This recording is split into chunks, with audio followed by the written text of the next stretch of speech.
Hi girls, I'm actually getting a video up this week, aren't you proud? I just want to start off by saying that I am actually in awe of you guys because so many times you're sick, or as you know, a few of you have happened to have loss over the past few weeks, you still make time to do the video, and I can't bring myself to do that for some reason, so you have my complete and utter awe in that respect. You're all beautiful, strong women, and I am proud to be a part of this, whether or not I keep updating every week. Seems like today I'm looking back. Well, maybe tomorrow I'll see further than my little head allows me to. Is image important to me? For the longest time, it was not, actually. I cared about what people thought about me. I wanted to be someone that people thought, hey, you know, she's pretty or beautiful or whatnot. I was the standard teenage girl. Who wouldn't want to be called that? But I didn't see myself as pretty or worth looking at, so I didn't bother with it. I thought that if other people saw me the way I see myself, then I was better off being left in the background, the wallflower, not noticed. And that's how I dressed, that's how I acted for the longest time. It's actually been within the last few months, even, that I've even started to really care that much. I've had to start actually dressing better and caring about my appearance because of my job. If you go into a clothing store and the people that work there don't look like they know how to put themselves together, why would you want to trust them to put you together or to get their advice on clothes that you plan on spending money on? So I've had to do that, and I've gone into it every day with this kind of faux confidence where I act like I'm confident in what I'm wearing and how I dress and how I look, but it's not true. It is starting to become a little bit more actual real confidence between the customers that will come in and comment on how I look that day, or my coworkers, and even friends lately have been commenting, and I don't know if it's because I've been acting confident that looks better than, you know, the meek self that I used to be. So I really don't know what's going on there, but it's helping. I'm getting a little bit more confident and taking pride in my self-image, and whether that's good or not, I don't know. I still don't wear any makeup. I really only know how to do stage makeup for the most part, and transitioning into regular makeup isn't going too well for me, and that's okay, because I've always been, you know, the natural, down-to-earth kind of girl that didn't wear it, so I didn't need it either, for what most people say. I'd like to cover up some of these blemishes, but it's not that big of a deal. It's part of who I am, so I move on. Let's see here.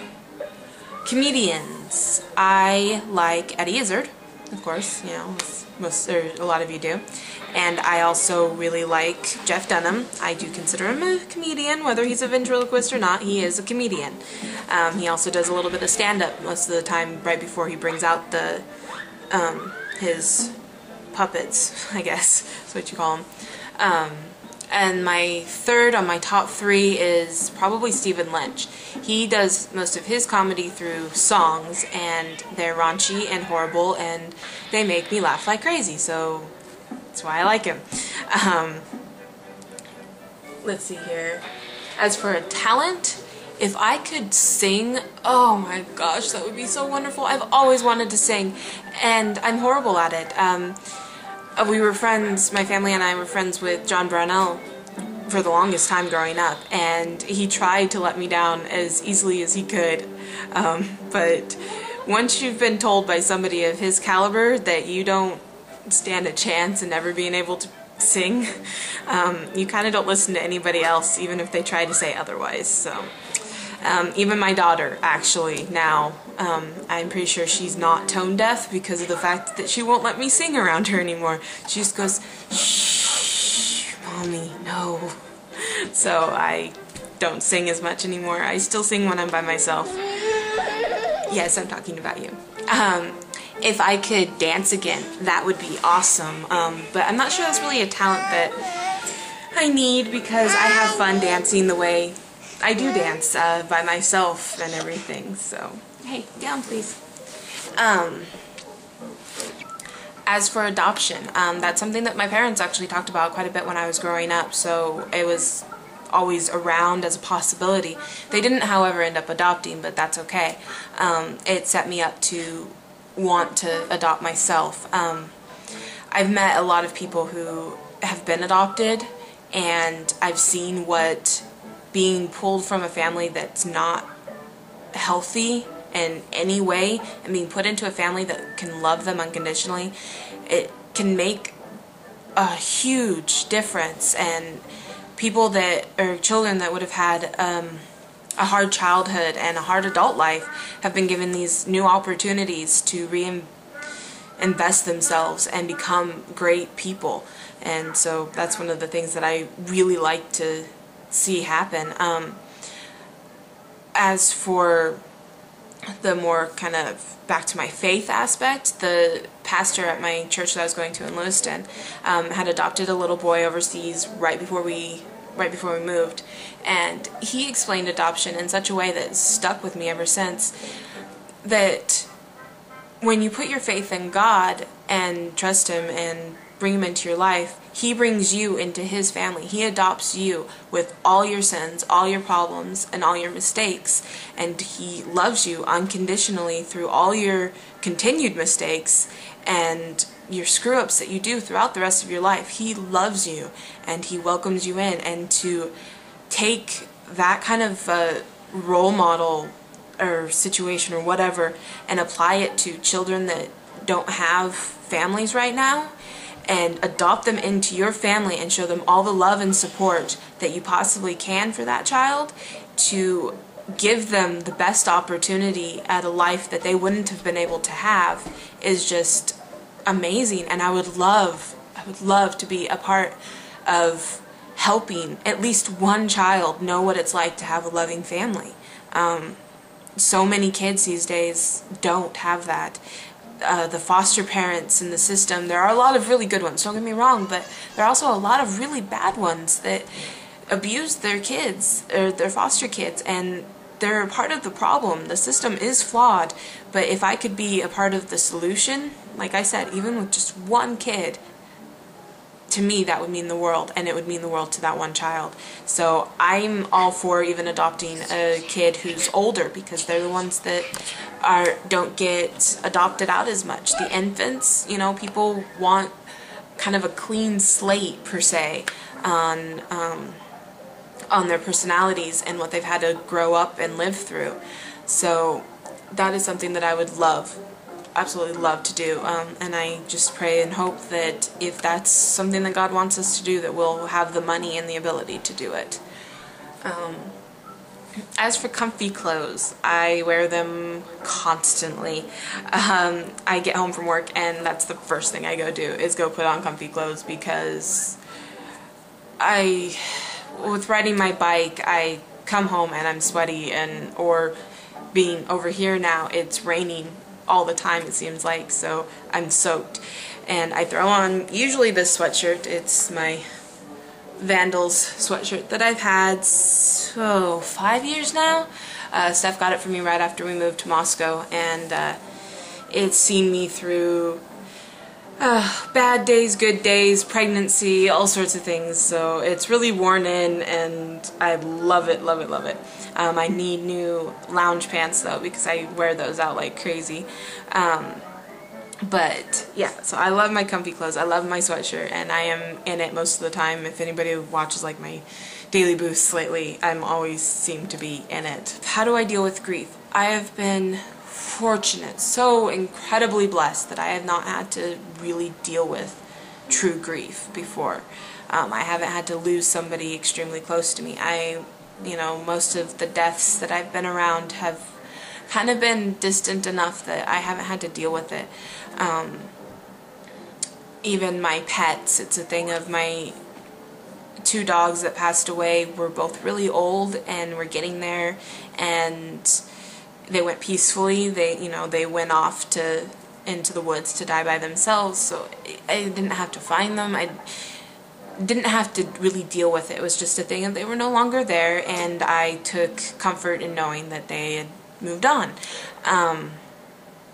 But when I do, the closest thing that I've had to deal with grief-wise is the possibility of losing my mom when she got sick, because we didn't know what was going on with her.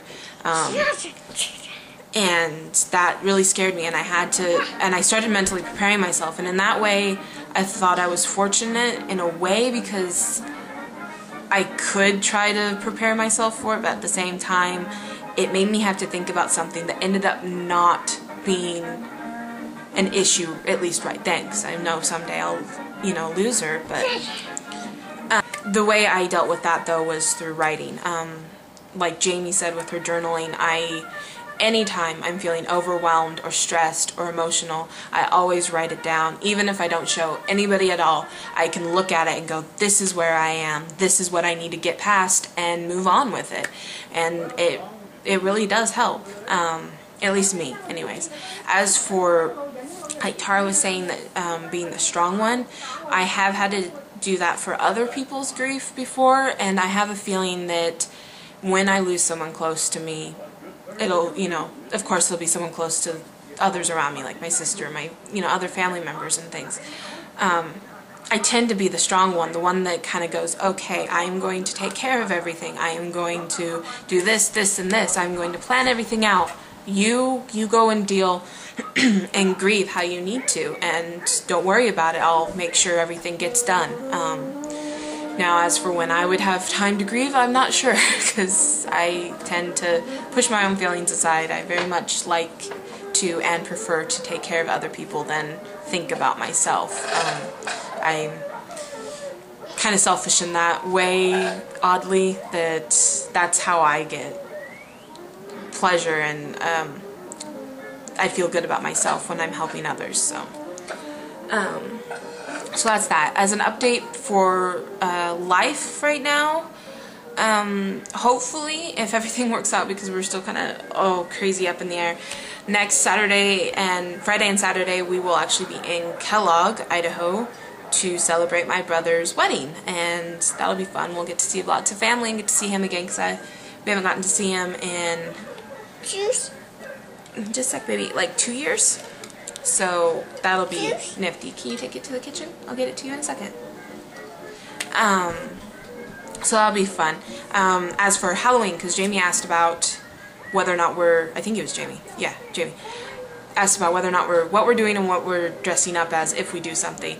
We actually will probably be on the train back home on Halloween, or at least running to catch the train. So we have a little costume that we can put on Natch. It's a giraffe. It's really cute, that we might take with us just in case, or for while we're running around trying to get back on the train and everything. But as for us and really doing anything, not much. This next weekend is kind of all about my brother and seeing family, so there you go. I'm going to bring this, I think, rather long rambling video to a close. This is my second time doing it, because my first video screwed up the sound. So anyways, Tara, I will see you tomorrow, and ladies, have a wonderful week.